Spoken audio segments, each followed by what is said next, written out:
কাল যখন রান্না সেরে আমি একটু বিশ্রাম নিতে যাব, সেই সময় আমার কর্তা বাজার থেকে বাড়ি ফিরে বলছে দেশি ট্যাংরা এনেছি, জ্যান্ত জ্যান্ত, আজকেই রান্না করো না গো, দারুণ স্বাদ লাগবে।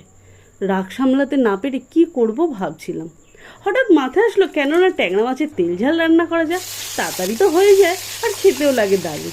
তাই ট্যাংরা মাছকে ধুয়ে নিয়ে তাতে নুন হলুদ মাখিয়ে ভেজে নিচ্ছি। এগুলো ছিল একদমই দেশি ট্যাংরা, এর স্বাদ কিন্তু দারুণ। তারপর তেলের মধ্যে দিয়ে দিয়েছি পেঁয়াজ বাটা, সেটাকে ভালো করে ভেজে নিচ্ছি। তবে তোমরা চাইলে না ফোড়নে কালো জিরে দিতে পারো, সেটা দিলেও টেস্ট এবং স্মেল দুটোই খুব ভালো আসে। আমার বাড়িতে পছন্দ করে না, তাই অ্যাভয়েড করে গেছি। রসুন আর আদার পেস্ট দিয়েছি, সেটাকেও ভালো করে ভেজে নিয়েছি। তারপর টমেটো দিয়েছি, ভালো করে কষিয়ে নিয়ে তার মধ্যে দিয়ে দিয়েছি বেসিক গুঁড়ো মশলা, নুন হলুদ জিরের গুঁড়ো ধনের গুঁড়ো। তারপরে কি করব, ভালো করে কষিয়েছি, মশলা থেকে তেল ছেড়ে আসলে মাছ দিয়েছি, আবারও কষিয়েছি, তারপরে জল দিয়ে ফুটতে